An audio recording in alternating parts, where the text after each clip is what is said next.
One of the fun features that you're going to hear about during the Easter season that I love the most is how the sacramental and the liturgical overtones are just splashing all over the place in the life of the early church. So if we look at the two readings that we have today, one from Acts and one from the Gospel of Luke, and Luke wrote both of them so that there is a coherence there, we see the liturgical components, all of which are here because there's this liturgy of the word. It says, then beginning with Moses and all the prophets, he interpreted to them what referred to him in all the scriptures. So there's an engaging of the scriptures with these men on the way to Emmaus, but then at the same time, he's explaining those scriptures to them. So there's a homily. He's unpacking and catechizing so that they understand how to make sense of the word that they have just encountered.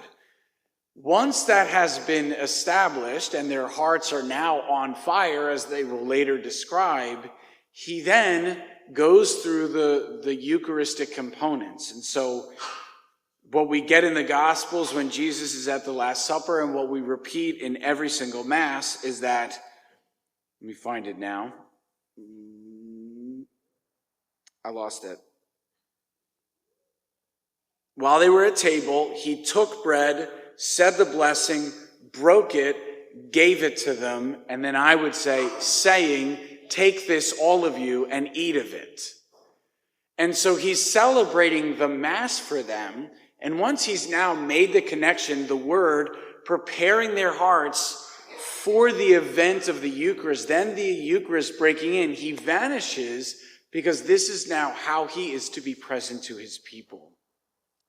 The same idea happens in the book of Acts that we just heard, where here are Peter and John. They are now altus Christus. They are other Christ through their ordination, seeing this man that's at the portal of the city and to go into the temple, but he's not in the temple.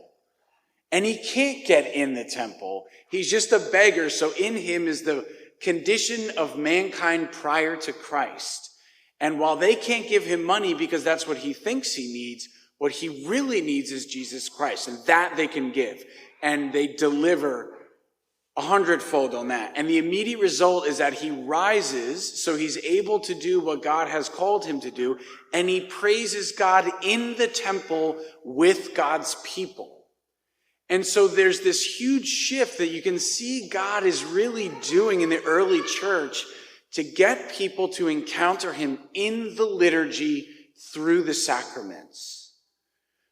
So for us, that should turn on a lot of lights as far as, well, why is this so important to God? I think one of the things that gets too much attention is sort of the magic of the early church with the miracles and the healing of the paralytics and the curing of the blind and the casting out of demons and raising people up and all this other stuff, when that is so tertiary to what God is trying to do. That is meant to get people to recognize that God is over here and to engage him in the liturgy, where he continues to feed his people, where he continues to be present to us, where he's cleaning us, where he's purifying us, where he's elevating us to new heights and dignity, that if we just walk away for something as simple as it's boring, then we're missing the whole thing. We're just missing it. And so what the church is helping us to do in this octave now is to see that as we celebrate the risen Christ, we don't just celebrate by remembering, but we remember liturgically by participating in engaging the risen Christ liturgically and through the sacramental life.